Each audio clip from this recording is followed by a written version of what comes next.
La promesse de Lamine Yamal à Henry pour le Clasico contre le Real Madrid. La situation de Lewandowski et Balde concernant leur participation avec le Barça face à l'Inter Milan pour le match retour. Diagnostic préliminaire de la blessure de Koundé avec Barcelone contre l'Inter Milan. De Jong. Le match contre l'Inter n'était pas mon meilleur, mais nous nous battrons pour gagner la Ligue des Champions. Déclaration de Diego Simeone après le match Barcelone. Inter Milan et l'éclat de Lamine Yamal. Avant de commencer, n'oubliez pas de partager votre avis dans les commentaires sur la performance du Barça face à l'Inter Milan. Et si vous êtes supporter du FC Barcelone, pensez à vous abonner à la chaîne, liker et partager. La promesse de Lamine Yamal à Henry pour le Clasico contre le Real Madrid. La star française. Thierry Henry a encensé le jeune Lamine Yamal, étoile montante du FC Barcelone, après sa grande performance face à l'Inter Milan en Ligue des Champions. Le match entre Barcelone et l'Inter s'est terminé sur un score de 3-3, lors d'une rencontre intense comptant pour l'aller des demi-finales. Le Barça retrouvera l'Inter Milan mardi prochain au stade Giuseppe Meazza pour le match retour. Conversation entre Thierry Henry et Lamine Yamal.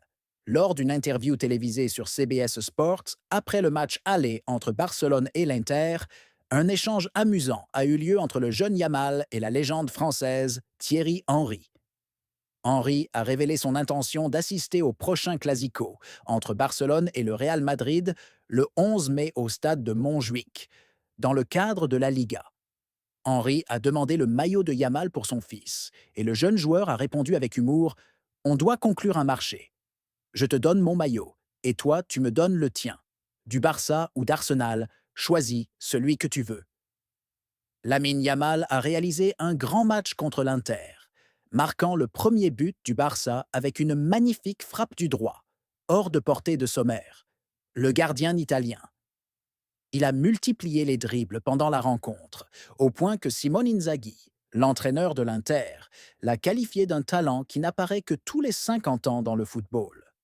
La situation de Lewandowski et Balde concernant leur participation avec le FC Barcelone contre l'Inter Milan au match retour.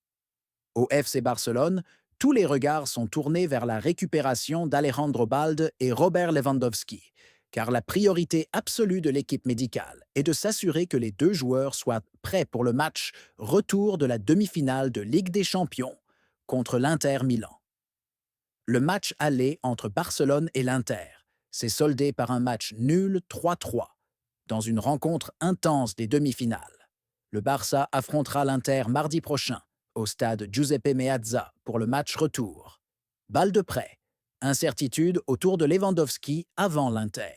D'après le journal espagnol AS, il est prévu qu'Alejandro Balde récupère complètement de sa blessure aux ischio-jambiers de la jambe gauche, survenue le 12 avril dernier contre Leganés. Bien que les examens initiaux non officiels aient prévu une absence d'environ 3 semaines, il y a des signes qu'il pourrait être prêt dès ce week-end, avec une possible participation de quelques minutes samedi contre Valladolid.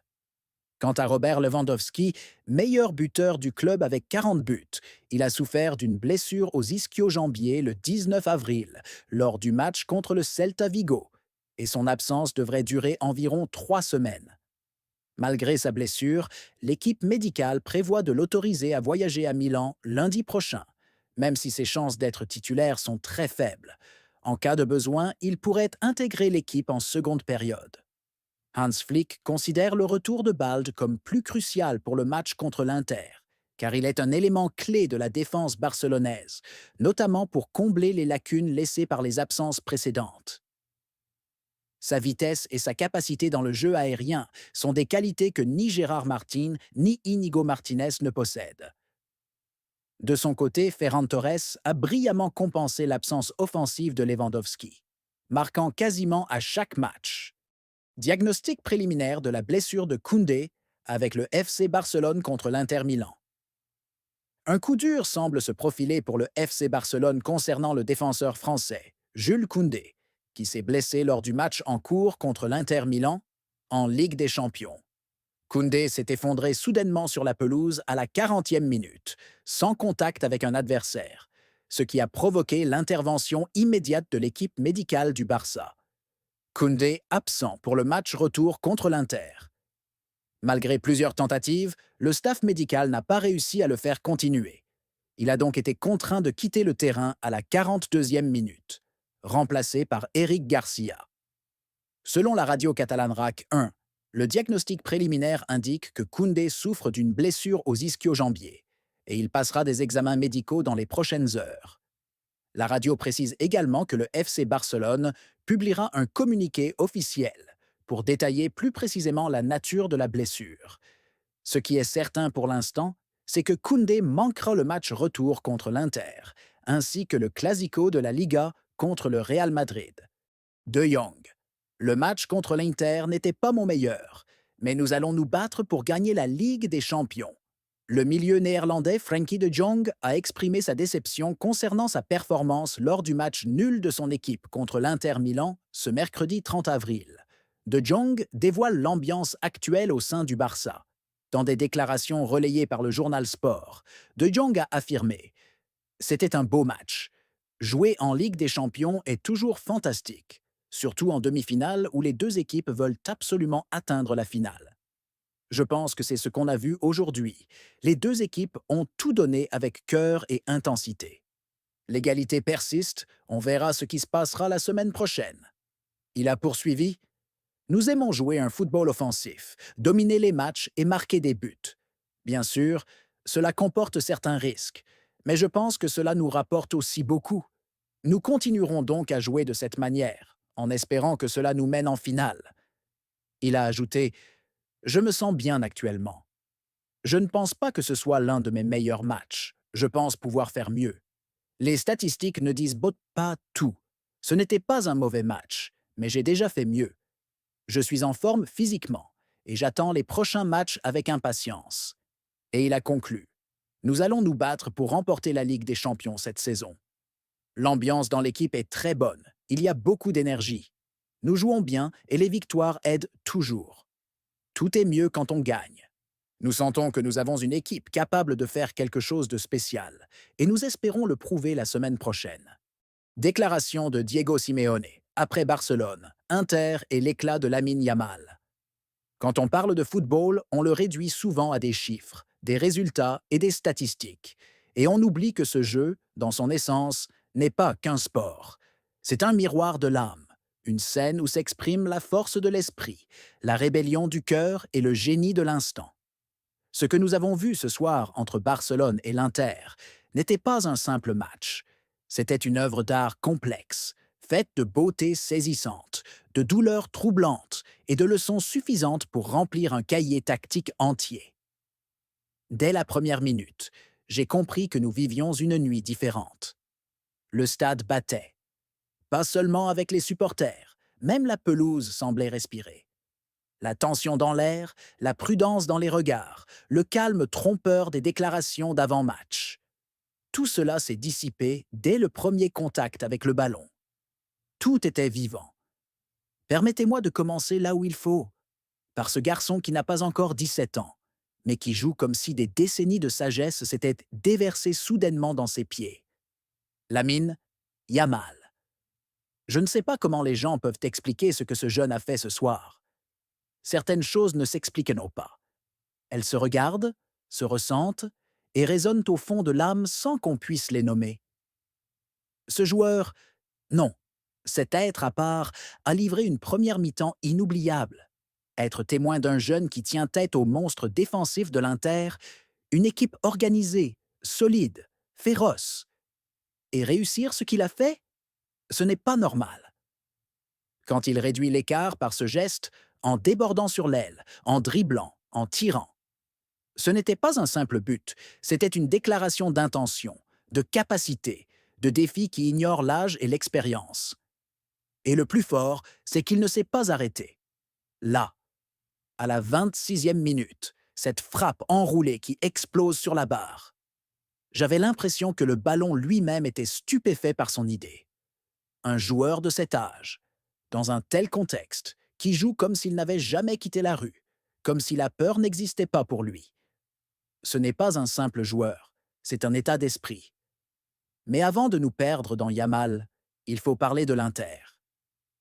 J'adore cette école. Une école où l'on sait quand attaquer et quand devenir du granit. Une équipe sans précipitation, sans peur, sans tremblement. Une discipline tactique proche du dogme. Quand on observe les mouvements de leur milieu, on comprend que ce n'est pas une équipe qui réagit, c'est une équipe qui force l'autre à réagir. Chaque déplacement est mesuré, chaque pression est dessinée, chaque ligne défensive repose sur une base solide, faite d'expérience, de dureté, de discipline. Et Di Marco, malgré les difficultés qu'il a eues avec Yamal, il est resté courageux. Il n'a pas fui, ne s'est pas caché. Ça aussi, c'est une forme de grandeur. Le Barça, de son côté, a gardé son identité. Ce club ne connaît que le langage de l'initiative. Même mené, il ne se referme pas, il insiste. Je regardais comment il faisait circuler le ballon au milieu, comment le latéral montait, comment l'ailier redescendait pour former un nouveau triangle. C'était une danse collective, millimétrée. Mais ce qui est remarquable ce soir, c'est que cette esthétique n'était pas seulement visuelle, elle était efficace, tranchante, réellement menaçante. Et quand on parle du score, même si je ne veux pas m'y arrêter, il faut comprendre que chaque but était une réponse. Chaque moment de but était un saut dans le vide ou un retour de l'enfer. À aucun moment, je n'ai senti que les deux équipes jouaient dans leurs limites. Chacune les a dépassées. Elles ont exploré leurs frontières, puis les ont brisées. Tactiquement, c'est là que réside le plaisir pur. Les deux entraîneurs ont livré une bataille mentale avant même d'être physiques. L'Inter n'a laissé aucun couloir de passe à Barcelone. Tout était brouillé. Chaque joueur du Barça devait jouer dans un espace restreint, sous pression mentale constante. Et pourtant, ils ont osé. Ils n'ont pas eu peur. Voilà la différence entre une bonne équipe et une équipe avec une personnalité. Je veux aussi parler d'un point que beaucoup négligent, les transitions mentales. Être mené puis revenir, ou l'inverse. La manière dont tu réagis révèle ta maturité footballistique. Et là, le Barça et l'Inter ont montré une maturité exceptionnelle. Aucun effondrement après un but, seulement des réponses, des ajustements, de la patience. Et les supporters, je ne peux finir sans saluer ces cœurs pleins de passion dans les tribunes. Ceux qui ont vécu ce match au stade ou à la télé ont assisté à quelque chose de rare. Quand tu vois les gens debout, crier, souffrir, rire, pleurer, tu comprends que ce match n'était pas juste un match. C'était un événement émotionnel, social, artistique. Et parce que je suis entraîneur, je vois un autre visage du match. Je vois les réunions d'avant, les hésitations sur les changements, les avertissements sur l'espace laissé dans le dos des latéraux. Puis, je vois comment tout cela s'effondre devant l'audace d'un adolescent qui décide de dribbler la peur, le temps et la logique. Au final, je peux dire que ce match a été le reflet de tout ce qui est beau dans le football et aussi de tout ce qui est complexe. Un jeu imprévisible qu'on ne peut pas réduire à un tableau de données. Un match comme celui-là nous rappelle pourquoi nous aimons ce sport, pourquoi nous continuons, malgré la douleur, les défaites, la frustration. Il nous rappelle qu'un seul instant, un tir de Yamal, un tacle de Di Marco ou un rebond sur la barre peut changer l'histoire. Et c'est ça qui fait du football la plus grande histoire que le monde raconte sans jamais la finir.